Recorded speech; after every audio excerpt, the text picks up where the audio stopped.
Hello everyone, this is Anjali और स्वागत है आपका मेरे चैनल लर्न विद अंजलि में। इस वीडियो में हम डिस्कस करेंगे इन्वायरमेंटलिस्ट और कंजर्वेशन मूवमेंट्स के बारे में।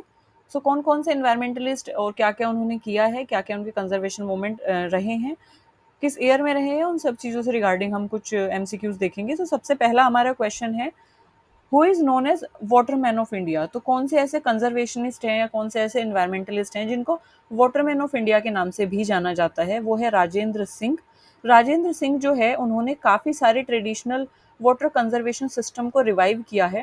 ट्रेडिशनल वाटर कंजर्वेशन सिस्टम कैसे होता है, जैसे कि पॉन्ड है और ये हम बोलते हैं ना, जो पिट्स होते हैं, पिट्स में हम वाटर को स्टोर करते हैं, तो अलग अलग जगहों पे उनके अलग अलग नाम है, जैसे खाकर है, कुआ है, हम ऐसे उनको बोलते हैं ना। तो ऐसे जो ट्रेडिशनल वाटर कंजर्वेशन सिस्टम है उनको राजेंद्र सिंह ने रिवाइव किया है। एंड उन्होंने जो है तरुण भारत संघ का भी स्टैब्लिशमेंट किया है, तो इसलिए उनको वाटरमैन ऑफ इंडिया के नाम से जाना जाता है। Next question we have regarding Chipko movement. Chipko movement जो है वो इनिशिएट किया गया था किस इंडियन स्टेट में। तो चिपको मूवमेंट इनिशिएट किया गया था उत्तराखंड में। चिपको मूवमेंट स्टार्ट हुआ था 1973 में। ईयर याद रखेंगे क्योंकि ये भी इंपॉर्टेंट है, ये भी पूछ लिया जाएगा।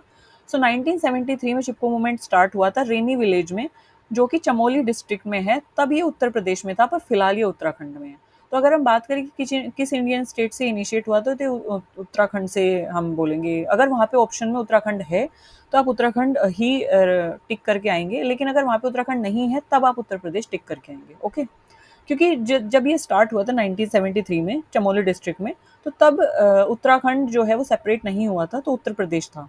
सो दैट इज़ वाई अगर हमारे पास उत्तराखंड ऑप्शन में नहीं है, only then we are like free to tick the Uttar Pradesh answer, otherwise आप उत्तराखंड टिक करेंगे। साइलेंट स्प्रिंग जो है is highlighted the dangers of DDT was authored by. तो साइलेंट स्प्रिंग करके एक बुक थी जिसमें डीडीटी के क्या क्या नेगेटिव इफेक्ट होंगे एनिमल्स पे, बर्ड्स पे और इन्वायरमेंट पे। वो इसमें हाईलाइट किया गया था। ये जो बुक है इसके ऑथर कौन थे, इट वाज ऑथर्ड बाई हुम, तो किसके द्वारा ये ऑथर की गई है। इसके जो ऑथर थे वो थे रिचेल कार्सन। ऑथर थी एक तरीके से रिचेल कार्सन, लेडी थी वो, है ना। रिचल कार्सन जो हैं वो 1962 में उन्होंने ये बुक लाई और ये बुक लिखी एक तरीके से, जिसमें मॉडर्न इन्वायरमेंटल मूवमेंट जो चल रहे हैं एक तरीके से उनकी नींव वहाँ पे रखी गई। डीडीटी के जो डेंजर्स थे उसको हाईलाइट उस बुक में किया गया। यस, साइलेंट स्प्रिंग जो है it was authored bye Rachel Carson. ये ध्यान रखेंगे क्योंकि ये भी पूछ लिया जाएगा, कई बार पूछा गया है ये। मेधा पाटकर जो है it is associated with which major environmental movement. Medha Patkar जो है वो किस इन्वायरमेंटल मूवमेंट से कोरिलेशन रखती हैं या एसोसिएटेड हैं। नर्मदा बचाओ आंदोलन से मेधा पाटकर एसोसिएटेड हैं। ये आपके पास क्वेश्चन किस तरीके से आता है, क्वेश्चन इस भी तरीके से आ सकता है कि आपको एक साइड इन्वायरमेंटलिस्ट की लिस्ट दी गई है और एक साइड आपको इन्वायरमेंटल मूवमेंट दिए गए हैं, तो आपको मैच करना है। ऐसे भी आ सकता है क्वेश्चन। आपको सारे इन्वायरमेंटलिस्ट और उनके एसोसिएटेड जो मूवमेंट है वो याद होने बहुत ज़रूरी है। तो Narmada Bachao Andolan, Medha Patkar is associated with this Narmada Bachao Andolan. तो she led protest against large dam और नर्मदा रिवर। तो नर्मदा रिवर पे जो भी बड़े डैम बनाए जाने को लेके जो भी आंदोलन थे उसके अगेंस्ट इन्होंने प्रोटेस्ट किया, उसके अगेंस्ट इन्होंने एक तरीके से क्रांति की, प्रोटेस्ट किया, रिबेल किया। क्योंकि डैम बनने से बहुत सारे लोग जो है वो रिलोकेट हो रहे थे, डिस्प्लेस हो रहे थे, उनको रिलोकेट करना पड़ रहा था और इसके बहुत सारे नेगेटिव कॉन्सिक्वेंसेज इन्वायरमेंट पे भी जा रहे थे।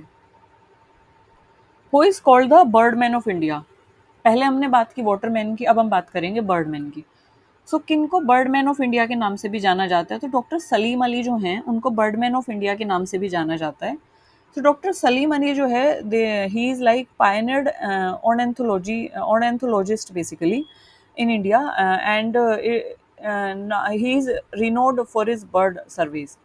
तो ऑर्नेथोलॉजी क्या होती है, सबसे पहले हम ये जान लेते हैं। जब हम पक्षियों की या चिड़िया की, एक तरीके से बर्ड्स की जब हम स्टडी करते हैं तो उसको बोलते हैं ऑर्नेथोलॉजी। ठीक है। तो सलीम अली जो है वो पायनियर ऑर्नेथोलॉजिस्ट थे इंडिया के, जो कि उन्होंने बर्ड पे काफ़ी ज़्यादा सर्वे किए हैं, उनको सेव भी किया है, तो इसलिए उनको बर्डमैन ऑफ इंडिया कहा जाता है। ग्रीन बेल्ट मूवमेंट जो है that is founded by whom. तो ग्रीन बेल्ट मूवमेंट किसके द्वारा फाउंड किया गया था। तो वांगरी म्यूटा मथाई जो हैं केन्या की हैं, इन्होंने जो है स्टार्ट किया था ग्रीन बेल्ट मूवमेंट 1977 में। ठीक है, इसके लिए इन्हें नोबल पीस प्राइज भी मिला 2004 में। तो ध्यान रखेंगे ग्रीन बेल्ट मूवमेंट से जो रिलेटेड है वो है वी मथाई या वांगरी म्यूटा मथाई जो हैं, वो इससे रिलेटेड है, वांगरी मथाई भी आप बोल सकते हैं। 1977 ये ईयर याद रखेंगे। जादव जादव पायेंग जो है इनको फॉरेस्ट मैन ऑफ इंडिया के नाम से जाना जाता है। क्रिएटेड अ फॉरेस्ट स्टोन, तो उन्होंने जो है एक फॉरेस्ट मतलब उन्होंने फॉरेस्ट क्रिएट किया किस पे? सो मजूली आइलैंड जो है आसाम में, वहाँ पे इन्होंने फॉरेस्ट क्रिएट किया। He transformed over 1400 acre of barren land into dense forest. तो जादव पायेंग जो है इनको फॉरेस्ट मैन ऑफ इंडिया कहा जाता है। क्यों कहा जाता है? तो इसका एक कारण है। इसका कारण ये है कि इन्होंने एक बंजर जमीन को जो है अच्छी खासी डेंस फॉरेस्टेड लैंड में कन्वर्ट कर दिया। और ये किस जगह पे थी? ये थी माजुली आइलैंड, आसाम में। सो इस जगह पे बैरन लैंड को इन्हें डेंस फॉरेस्ट में कन्वर्ट किया। और ये जो जमीन का जो एरिया था दैट इज 1400 एकरे of land. Save silent valley movement was launched in which year? कौन से ईयर में सेव साइलेंट वैली जो मूवमेंट है वो लॉन्च किया गया था? ये लॉन्च किया गया था 1978 में। तो it protested against a hydro electric project in Kerala silent valley. तो केरल में एक हाइड्रो इलेक्ट्रिक जो प्रोजेक्ट चल रहा था उसके अगेंस्ट ये प्रोटेस्ट किया गया। एंड साइलेंट वैली बचाओ आंदोलन उसके अंतर्गत किया गया केरल में। Fridays of future movement is associated with, Fridays of future जो मूवमेंट है ये किस चीज़ से किससे एसोसिएटेड है, या इसके जो एक तरीके से किसने स्टार्ट किया? सो बेसिकली ग्रेटा थनबर्ग हैं, ग्रेटा थनबर्ग ने स्टार्ट किया global student movement to demand action on climate change. तो फ्राइडेज ऑफ फ्यूचर जो मूवमेंट है वो ग्रेटा थनबर्ग से एसोसिएटेड है, क्योंकि इन्होंने जो है क्लाइमेट चेंज के रिगार्डिंग कुछ एक तरीके से क्लाइमेट चेंज के रिगार्डिंग ग्लोबली की इन्होंने डिमांड किया कि कुछ हमें एक्शन लेना चाहिए। तो Fridays of future is associated with that climate change thing. So climate change thing से एसोसिएटेड है ग्रेटा थनबर्ग, तो इसलिए Fridays of future is associated with Greta Thunberg.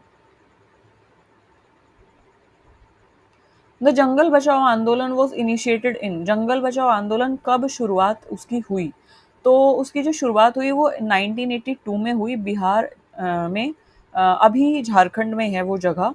So it is started in 1982 by tribal protesting replacement of natural forest with commercial plantation. So हुआ क्या, जंगल बचाओ आंदोलन में tribal जो पीपल थे, जो जनजातियां थी, उन्होंने क्या प्रोटेस्ट किया? क्योंकि नेचुरल फॉरेस्ट को क्या किस में कन्वर्ट किया जा रहा था? कमर्शियल प्लांटेशन में। कमर्शियल प्लांटेशन कैसी होती है?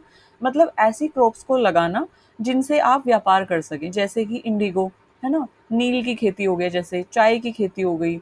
सो सिर्फ ऐसी क्रॉप्स को लगाना जिनको कि आप बेच सको, है ना। अब उनसे क्या होता है कि उनके कुछ नेगेटिव कॉन्सिक्वेंसेज भी होते हैं। अब नेचुरल जो फॉरेस्ट एरिया है वो तो एक तरीके से खत्म हो जाएंगे। नेचुरल फॉरेस्ट खत्म होंगे तो वहाँ की वाइल्ड लाइफ भी अफेक्ट होगी, वाइल्ड लाइफ अफेक्ट होगी। और जो वहाँ पे ट्राइबल पीपल रहते हैं उनका तो घर ही नेचुरल फॉरेस्ट के जो भी फ्रूट्स हैं, जो भी टिम्बर है, उन सब चीज़ों से चलता है। तो कहीं ना कहीं वो भी एक तरीके से अपना जो हैबिटेट है, अपना जो आवास निवास स्थान है, उसको खो देंगे। तो इसलिए ट्राइबल जो पीपल हैं उन्होंने प्रोटेस्ट किया कि जो नेचुरल फॉरेस्ट हैं वो रिप्लेस ना किए जाएं कमर्शियल प्लांटेशन से। सो इन दिस वीडियो हमने जाना कि किस तरीके से अलग अलग जो इन्वायरमेंटलिस्ट हैं उन्होंने अलग अलग कंजर्वेशन मूवमेंट में पार्टिसिपेट किया। और उनको उन्हीं के जो कंजर्वेशन मूवमेंट थे उन्हीं के नाम से उनको जाना भी गया, जैसे water man of India, bird man of India, forest man of India. So in this video ये जो इन्वायरमेंटलिस्ट और उनके जो रिस्पेक्टिव मूवमेंट है उनको याद रखना बहुत ज़रूरी है, क्योंकि ये कई बार एग्जाम में इनसे रिलेटेड क्वेश्चन आए हैं। सो प्रोबेबिलिटी है कि आगे भी कोई भी कॉम्पिटिटिव एग्जाम अगर होगा इन्वायरमेंट से रिलेटेड, उसमें प्रोबेबिलिटी है कि यहाँ से क्वेश्चन कंप्लीटली 100% प्रोबेबिलिटीज है कि 100% चांसेस हैं कि क्वेश्चंस आ सकते हैं। So if you have any suggestion, any query regarding this video, please do let me know in the comment section. I will be more than happy to get your query. तब तक के लिए हंसते रहिए, मुस्कुराते रहिए, खुश रहिए। Thank you for listening me so patiently. Bye bye.